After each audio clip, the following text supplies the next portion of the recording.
I apologize for the break in the video. My camera ran out of memory, so I'll just pick it up where I left off. We're talking about dynamic and formal equivalent translations of the Bible. Dynamic equivalent translations are thought-for-thought translations. Formal equivalent translations are word-for-word translations. And to think about the difference, consider the Spanish phrase, me gusta el gato. That is a phrase that many of you could probably translate, if not all of you. But let's think first about a dynamic equivalent translation of that phrase. I like the cat. That's the thought of what's being communicated. But a formal equivalent translation of me gusta el gato would be the cat pleases me. That is the translation that most closely reflects the syntax and word order and parts of speech of the Spanish. The cat pleases me. It's word for word. It's not quite as smooth English as I like the cat, but depending on why you were studying that phrase, there might be different times where you would want a thought-for-thought translation, I like the cat, and then other times where you would want a word-for-word translation, the cat pleases me. If we're going to think about a paraphrase of me gusta el gato, it might be something like cats are cool. It preserves something of the basic idea in real modern parlance, but it's really not exactly thought for thought or word for word. When you look at English translations of the Bible, they all fall into one of those categories: dynamic equivalent, formal equivalent, or paraphrase.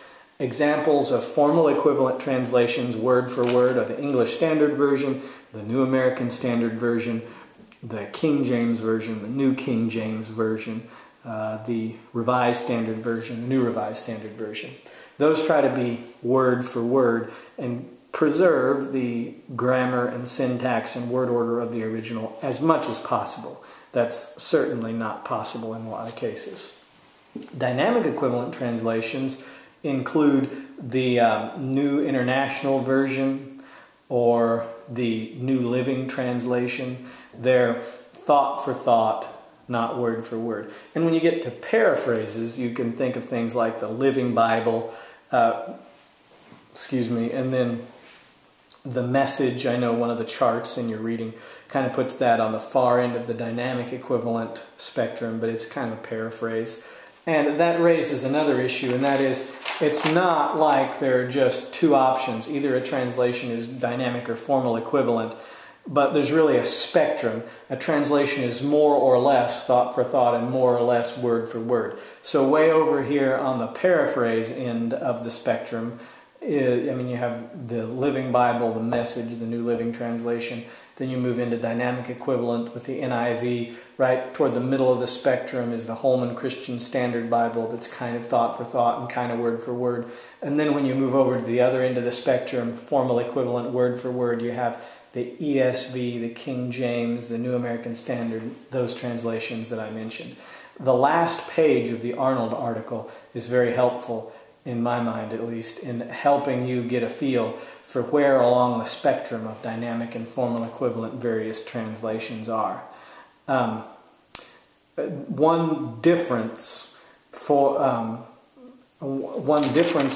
Reason why we have a difference and why we have so many English translations is the different translation philosophies. The break in the video there made me forget the big heading that we were talking about. But we were talking about why there are so many different English translations. Reason number one is we have different translation philosophies: dynamic, equivalent, formal equivalent, and paraphrase. Another reason why we have a lot of English translations is different translations rely on different manuscript traditions. I alluded to this a little earlier when I was talking about the King James Version. The King James Version is based on a group of manuscripts that we know as the Byzantine text tradition. It really is based on Erasmus' Greek New Testament, which was published in 1516. Modern translations are based on a collection of manuscripts that have an earlier date, and there are more manuscripts in that tradition. Now, some people believe that there are scholarly reasons for using the manuscript tradition of the King James, But just know that there's a difference between the manuscripts used by the King James translators and the manuscripts used by more modern translators. And that's another reason. It's more of a minor reason, but it's another reason why there are so many English translations. The very last thing to mention is, when should we use different English translations and why?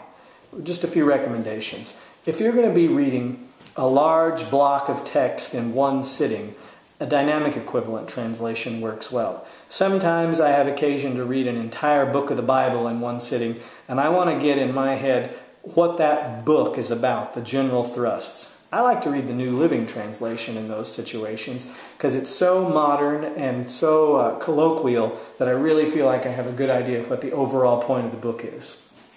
But if I'm going to do a formal, detailed study of a verse or passage, then a formal equivalent translation tends to work better because you can focus in on individual words more and get a better sense of what the author was intending with each individual word in the Greek or the Hebrew. If you're reading the Bible in a group, it makes sense to read the translation that's most popular among the group. Consider the preferences and language of the group. If you're reading to a group of senior adults, well, the King James is probably a good idea if they grew up with the King James and have memorized the King James. On the other hand, if you're leading a Bible study of unchurched teenagers, the King James is the last thing you'd want. You'd probably want a more modern translation, maybe a dynamic equivalent one that uses language that they would understand. And then most of us have kind of an everyday Bible that we use for everything, whether it's public reading or study or what have you. What kind of translation should you use for your everyday Bible? The main factor in determining that is just preference. But Arnold makes a suggestion that I think is pretty good. If you have one Bible you're going to use for everything, it makes sense to get one in the middle of the spectrum between formal and dynamic equivalent. And two that fall right there are the NIV, which is just slightly toward the dynamic equivalent into the spectrum, and the Holman Christian Standard Bible, which is kind of right in the middle between word for word and thought for thought. If you're just going to have one Bible, Arnold suggests that those give you the best of both worlds. One last point that I'd like to make.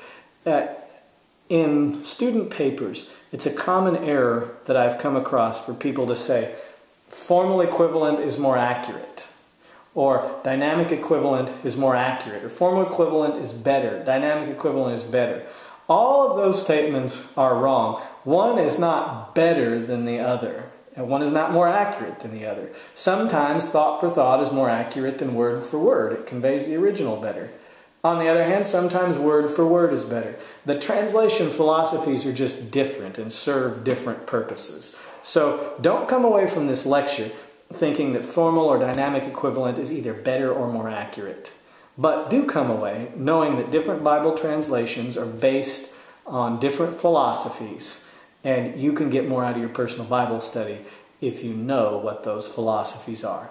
As always, email me or call me if you have any questions about this. I wish we could talk face to face, but since we can't, we'll do the best we can through electronic means.